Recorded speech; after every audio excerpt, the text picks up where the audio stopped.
Olá, meus amigos e minhas amigas. Segundo informações do próprio comandante das Forças Armadas Ucranianas, a Rússia tem aumentado suas ofensivas não apenas na linha de frente de Donetsk, mas também na região de Kursk, que, como sabemos, é território russo parcialmente ocupado pela Ucrânia recentemente. Só que, desde agosto, quando Kiev invadiu a região, os ucranianos perderam mais de 40% do território que chegaram a controlar. Segundo o comandante do exército ucraniano, Oleksandr Syrskyi, os russos têm conduzido ataques intensos nessa área pelo terceiro dia seguido. Ele comentou que Moscou estaria usando tropas da Coreia do Norte nessas ofensivas. Mas ele também fala de outra área, gente. Ele afirma que a pressão russa também está aumentando em Donetsk. Lá, as forças de Moscou estão avançando no ritmo que, segundo os militares ucranianos, é o mais rápido desse ano. A principal atenção está focada nas cidades estratégicas de Pokrovsk e Kurakov. Agora, gente, tem um detalhe estratégico importante aqui. Essa ofensiva no enclave de Kursk acaba sobrecarregando ainda mais o exército ucraniano, que já está exausto e com menos recursos em comparação com o inimigo. São 1.170 quilômetros de linha de frente, e a extensão dessa guerra acaba dificultando a capacidade de defesa da Ucrânia. Muitos analistas militares acreditam que os russos estão tirando proveito dessa situação, forçando os ucranianos a esticar ao máximo suas linhas de defesa. A guerra está prestes a completar 3 anos e, como vocês sabem, a eleição nos Estados Unidos trouxe Donald Trump de volta ao centro das atenções. Trump já deu uma declaração polêmica dizendo que a Ucrânia precisa se preparar para fazer um acordo com a Rússia. Agora a pergunta que fica é: até que ponto essa declaração pode influenciar a postura de Kiev? Os ucranianos, por enquanto, deixam claro que não vão aceitar nenhum tipo de concessão territorial, mas as pressões externas e a realidade no campo de batalha pode acabar mudando essa postura, ainda mais com a opinião pública do país ficando cada vez mais pressionada pela indefinição quanto ao fim da guerra. Enquanto isso, a Rússia vai mantendo uma estratégia de desgaste, ampliando suas frentes de combate e pressionando tanto no território ucraniano quanto dentro de suas próprias fronteiras, como estamos vendo em Kursk. Isso tudo sugere que Moscou não está apenas tentando defender sua posição atual, mas está buscando abrir novos eixos de ataque para complicar ainda mais as defesas de Kiev. E por falar na Rússia, eles acabam de fazer um novo anúncio, gente. Segundo informações oficiais, eles estão ampliando seu arsenal estratégico de mísseis. Isso mesmo, o comandante das forças de mísseis estratégicos da Rússia, Sergei Karakayev, falou isso em uma entrevista ao jornal Krasnaya Zveda, que é o jornal do Ministério da Defesa russo. Ele disse que a Rússia vai realizar testes de mísseis com alcance máximo, como parte da validação dos novos sistemas. E aí ele mandou aquela mensagem que vale para todos, mas acaba falando mais alto a determinados ouvidos. Nossos mísseis podem alcançar qualquer lugar. Ou seja, gente, essa frase deixa bem claro o recado da Rússia, mostrar que tem capacidade de ataque em escala global. Além disso, Karakayev confirmou pela primeira vez que o país está desenvolvendo um novo sistema de mísseis intercontinentais chamado Osina, que, segundo ele, é um projeto prioritário. Ao mesmo tempo, eles estão finalizando o Oresnik, que, como sabemos, é um míssil hipersônico de médio alcance. Putin já avisou que esse sistema vai entrar em produção em massa logo. E como vocês lembram, o Oresnik já foi usado em novembro como resposta ao uso de mísseis ocidentais pela Ucrânia. A Rússia considera essas medidas como uma resposta direta ao aumento das ameaças externas. E aí um ponto importante aqui, gente, é que o Tratado New START, que é o último grande acordo de controle de armas nucleares entre a Rússia e os Estados Unidos, vai expirar em 2026. E, segundo Karakayev, Moscou não está nem um pouquinho interessado em assinar o novo tratado. Ou seja, isso pode significar o fim de qualquer limitação no número de armas nucleares estratégicas. Karakayev também explicou que os sistemas de mísseis móveis são essenciais na estratégia militar da Rússia. E justamente por causa da mobilidade e capacidade de sobrevivência, esses sistemas conseguiriam garantir uma resposta rápida e devastadora em caso de ataque. Segundo ele, as unidades de mísseis equipadas com sistemas móveis serão decisivas para causar danos severos ao inimigo. E aqui, gente, é claro, fica evidente que essa é uma resposta direta ao sistema de defesa antimísseis dos Estados Unidos, que é o sistema que Moscou enxerga como uma ameaça à sua capacidade de dissuasão nuclear. A declaração de Karakayev e os testes planejados com mísseis de longo alcance são um aviso direto. A Rússia está fortalecendo seu arsenal militar e não vai aceitar mudanças no equilíbrio nuclear sem reagir. O fato de confirmarem sistemas como Osina e Oresnik mostra que Moscou está se preparando para uma nova corrida armamentista nuclear, especialmente com o fim do Tratado New START cada vez mais próximo.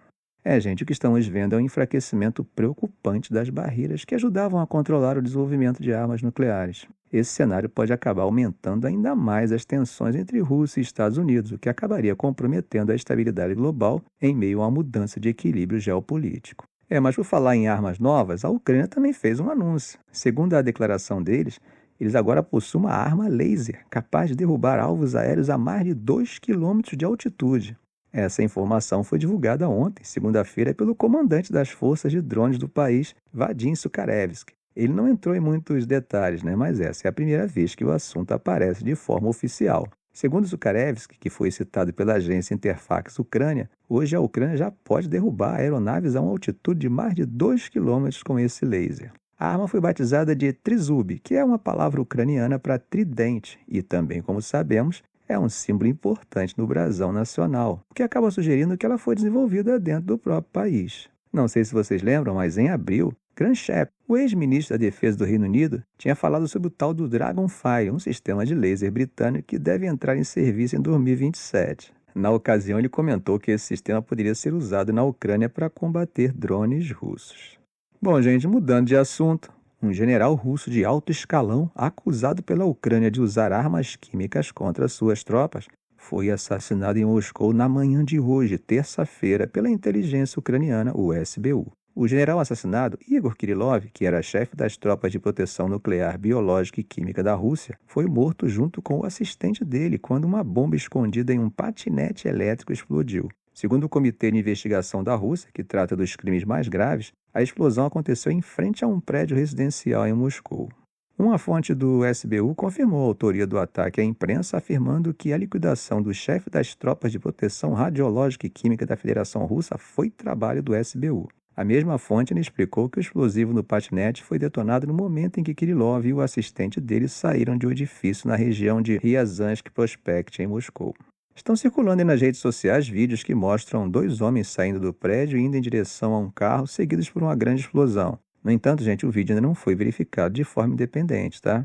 Kirillov, que tinha 54 anos, é o oficial mais graduado assassinado dentro da Rússia desde o início da guerra, o que deve levar Moscou a revisar os protocolos de segurança para suas lideranças militares e, é claro, buscar uma forma de retaliação. Por falar nisso, Dmitry Medvedev, que é vice-presidente do Conselho de Segurança da Rússia, disse que a Ucrânia vai enfrentar uma vingança iminente por esse ataque. Moscou acusa a Ucrânia de realizar uma série de assassinatos em seu território, com o objetivo de enfraquecer a moral russa e punir pessoas que Kiev considera culpados por crimes de guerra. A Ucrânia, por outro lado, sempre deixou claro que vê esse tipo de ataque como uma ferramenta legítima, dado que considera a guerra uma ameaça existencial ao país. Fotos e vídeos divulgados do local mostram a entrada do prédio destruída, com tijolos queimados e portas arrancadas, além do que pareciam ser 2 corpos cobertos por plásticos pretos sobre a neve. Mas quem era Kirillov? Bom, Kirillov foi morto um dia depois de ser denunciado pela Procuradoria Ucraniana por uso de armas químicas proibidas. Ele também estava listado em um banco de dados ucraniano chamado Mirotivorets, Peacemaker, que identifica indivíduos considerados inimigos da Ucrânia. Na manhã dessa terça-feira, inclusive, uma foto de Kirillov no site foi marcada com a palavra liquidado em vermelho. Kirillov comandava as tropas de defesa química, biológica e radiológica da Rússia, que são forças especiais treinadas para operar em condições extremas e proteger as tropas terrestres em ambientes contaminados.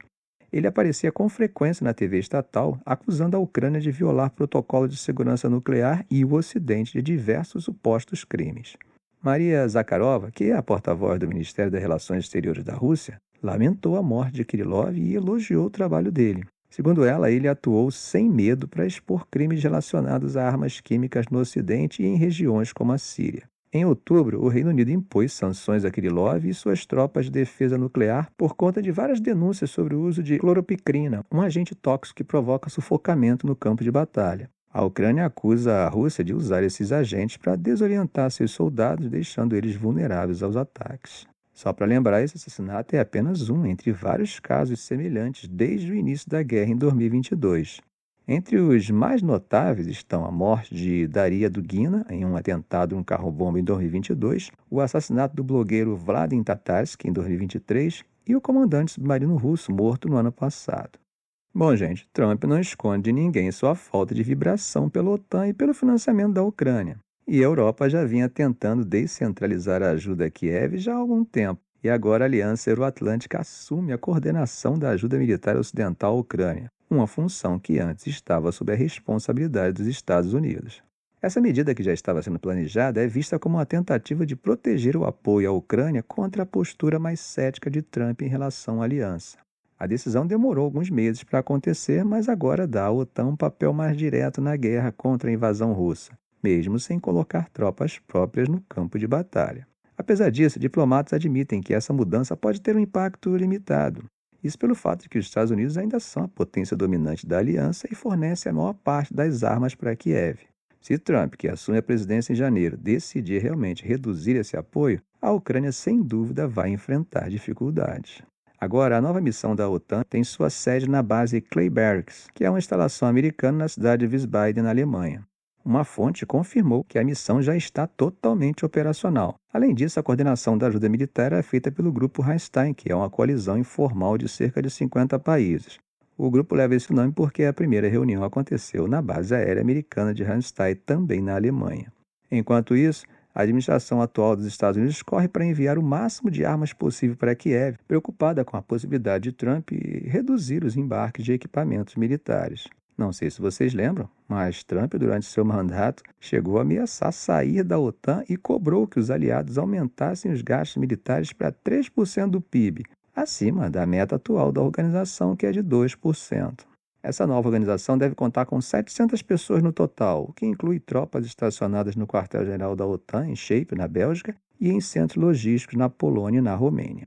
Bom, gente, atravessando o Mediterrâneo, mas sem tirar os pés da Europa, a Alemanha vai ter uma conversa com representantes do Hayat Tahrir al-Sham, o HTS, em Damasco, nesta terça-feira. Segundo o Ministério das Relações Exteriores alemão, essa reunião é para discutir um processo de transição para a Síria e também a proteção das minorias. Agora, olha só, gente, a Alemanha está entrando em contato com o HTS depois de Estados Unidos e Reino Unido já terem dado esse passo, sem contar o ato simbólico da França, que reinstalou sua bandeira na embaixada em Damasco. O grupo, que acabou de liderar a queda do regime de Bashar al-Assad, é observado de perto pelos alemães por causa de suas origens ligadas à ideologia da Al-Qaeda.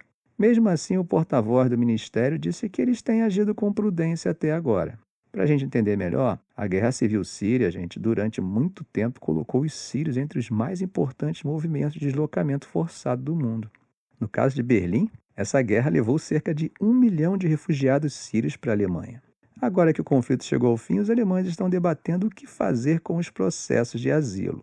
Por enquanto, esses procedimentos foram suspensos até que se tenha uma avaliação mais clara da situação na Síria. A outra coisa, a Alemanha disse que está em contato direto com os parceiros principais. Estamos falando aqui de Estados Unidos, França, Reino Unido e alguns países árabes. A ideia é coordenar os próximos passos. Bom, gente, antes de terminar, vamos falar de um assunto mais leve, embora talvez alguns de vocês levem esse assunto bem a sério. Nós vamos falar de uma situação intrigante que tem chamado a atenção nos Estados Unidos, principalmente em New Jersey. Milhares de luzes misteriosas no céu que muita gente acredita serem drones. Desde novembro, as pessoas têm compartilhado vídeos e fotos dessas luzes, e as teorias não param de crescer. Um oficial dos Estados Unidos disse que, de mais de 5.000 relatos, menos de 100 merecem uma investigação mais profunda. A maioria, segundo eles, seria de aeronaves tripuladas e não de drones, mas isso não ajudou a acalmar os moradores nem a esfriar as teorias por aí. O que todo mundo quer saber é quem está por trás dessas luzes. Por enquanto, ninguém sabe ao certo. Alguns políticos sugerem que pode ser coisa de atores estrangeiros, e o ex-governador de Maryland, Larry Hogan, chegou a postar um vídeo mostrando as luzes sobre a casa dele. Aí é que vem a parte interessante. Algumas pessoas disseram que, no vídeo, pelo menos algumas das luzes pareciam ser as estrelas da constelação de Orion. Mas a situação se tornou um fenômeno na internet. Um grupo no Facebook, chamado New Jersey Mystery Drones, Let's Solve It, já tem quase 75 mil membros, e as teorias vão desde extraterrestres até ações de potências estrangeiras. Agora, os políticos também entraram na história. O governador de New Jersey, Phil Murphy, também mandou uma carta para Biden pedindo mais recursos para investigar o que está acontecendo. Enquanto isso, Trump deu uma declaração cobrando que o governo e os militares falem a verdade. Segundo ele, o governo sabe o que está acontecendo, mas por algum motivo eles não querem comentar. Mas afinal, quem é o responsável? Por enquanto nada está claro, né? Os oficiais insistem que a maioria das luzes vistas seriam aeronaves tripuladas, mas as investigações continuam em nível local, estadual e federal. Para aumentar ainda mais as teorias, o deputado Chris Smith disse que mais de uma dúzia de drones seguiram um navio da guarda costeira perto da costa de New Jersey e sugeriu que algumas potências estrangeiras poderiam estar envolvidas. Ele chegou a pedir que um drone fosse abatido para que pudessem investigar melhor. Outro deputado, Jeff Van Drew, sugeriu uma teoria ainda mais polêmica. Ele mencionou a possibilidade de um navio-mãe do Irã sendo responsável pelos drones. Porém, o Departamento de Defesa, é claro, negou qualquer relação. Enquanto isso, 2 homens foram presos em Boston depois que um drone foi detectado voando perto do aeroporto Logan. A polícia usou tecnologia de monitoramento para rastrear os operadores até uma ilha, onde encontraram 3 pessoas fugindo. 2 acabaram presos acusados de invadir a área e podem enfrentar mais acusações. Ficamos por aqui. Se esse vídeo foi útil a você, faça um comentário, compartilhe em suas redes sociais, dê um like. E é claro, se ainda não for inscrito, inscreva-se no canal e ative o sininho para não perder os próximos vídeos. Ok, gente? Um grande abraço do professor Arão Alves.